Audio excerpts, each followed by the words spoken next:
सातारा जिल्ह्यातील कोरेगाव तालुक्यातील भाडळे येथे स्वर्गीय लक्ष्मणराव इनामदार जलसिंचन योजनेचं भूमिपूजन भाजप प्रदेशाध्यक्ष रवींद्र चव्हाण यांच्या हस्ते मोठ्या उत्साहात पार पडलं।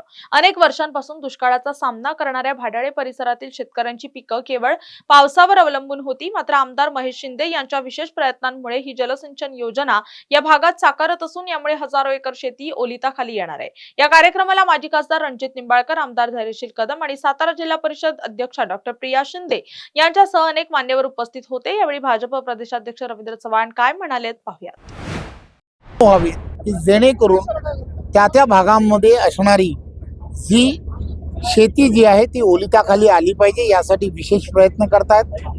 कृष्णा खोरे या प्रकल्पाच्या माध्यमातून त्या भागामध्ये प्रमाणामध्ये हे प्रकल्प गेल्या काही वर्षांमध्ये या भागामधील असणारे आमदार आदरणीय महेश दादा हे कृष्णा खोरेचे उपाध्यक्ष म्हणून त्यांनी जबाबदारी स्वीकारली, तेव्हा त्यांनी या सर्व गोष्टी लवकरात लवकर कशा पूर्ण होईल यासाठी त्यांचा असणारा पाठपुरावा आणि त्यामुळे या सर्व गोष्टी आज अंतिम टप्प्यात आल्या आहेत। आज त्या कार्यक्रमाचं भूमिपूजन हे आज झालेलं आहे।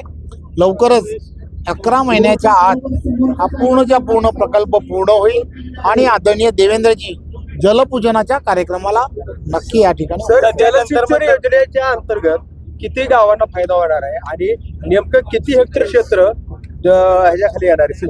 खरं तर हा संपूर्ण भाग जो आहे, हा भाग आपण सर्वांना माहित आहे की हा संपूर्ण भाग गेली वर्षानुवर्ष हा संपूर्ण भाग जो आहे तो दुष्काळग्रस्त म्हणून असणारा हा भाग होता आणि जवळजवळ या भागामधील असणारी 80-90 गावं जे आहेत त्या गावांना आणि तिथल्या असणाऱ्या शेतीला याचा सर्वात मोठा फायदा होईल। सध्या जंतर मंतरमध्ये नीट पेपर फुटी संदर्भात विद्यार्थी आंदोलन करतायत, त्याला विरोधक आता राजकीय वाहिन्यांचा प्रयत्न करतायत, पंतप्रधानांचा थेट राजीनामा मागण्याची। खरं तर काल आदरणीय पंतप्रधान नरेंद्र मोदीजींनी या संदर्भामध्ये जे नीटच्या संदर्भामध्ये झालेली जी घटना आहे त्या घटनेबद्दल सविस्तर सांगितलेलं आहे। सर्व प्रवक्ते वारंवार हे सांगण्याचा प्रयत्नही करतायत।